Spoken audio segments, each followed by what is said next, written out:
Hey everybody, Sam Kavaris in the Nimnicht Buick GMC Sports Update. Lots of stuff going on. The old joke is there used to be an off-season. The Jaguars have signed Wisniewski. They have restructured Lewis's contract, restructured Puzzlesny's contract, and they've also had a visit with Greg Jennings, who then tweeted out he felt the need to go buy a Jaguar. So they're still active. This week starts the off-season conditioning program. And this Friday, we'll have an opportunity to talk to Dave and Gus about the draft, which happens next week. The Jaguars also came out with their official preseason schedule. It's a Friday, August the 14th, against Pittsburgh on Channel 4. The following Saturday against the New York Giants, also on Channel 4. They play August 28th, which is the first day of the high school season, on a Friday night here in town against the Lions. That's nationally televised on CBS. And then they finish September the 3rd against the Redskins in Washington. The game can also be seen. That's a Thursday right here on Channel 4. So things are already gearing up. It's they're already starting to work on-field stuff. Talked to Bortles this week at that Celebrity Challenge, and he said, the guys are waiting for me over at Bishop Kenny to start throwing and to get some stuff done. That's the stuff we haven't seen around here in a while.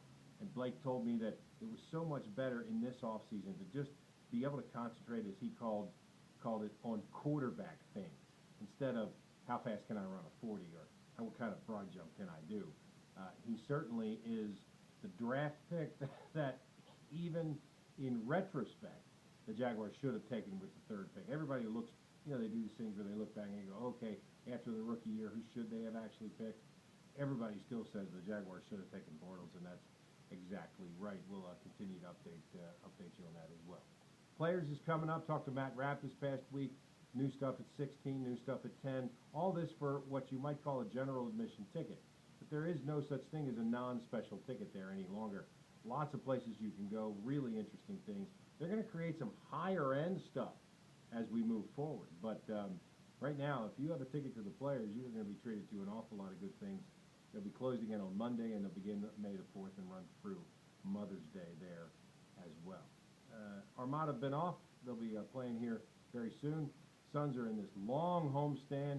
Get a chance to go see them this week because they'll be wearing their grays at home, which is kind of fun. And Jimbo Fisher was in town. He's one of those guys that you ask him one question and, man, he just starts going. And it's great because he gives you an unvarnished opinion about what you ask, and he's willing to disagree with you, and he doesn't mind if you disagree with him either. He thinks Telvin Smith might be the most underrated player in Seminole history. He doesn't really always look for leadership from the quarterback. He's got a lot of other leaders. And although he says this year's team is very young and unproven, he still thinks that they will be exciting to coach because of how talented they are. So there'll be some frustrating times, but he said, I think there's going to be some wild times as well. And by the way, although Sean McGuire is the leader in the quarterback competition, he did compliment DeAndre Johnson and say, look, this guy looks like he's going to be a player. He makes the right decisions in those gray areas. He always seems to make the right call, and that's what they're looking for as he continues to learn the offense in Tallahassee. I'm Sam Kavaris, and that's the Buick GMC Nimnicht Sports Update.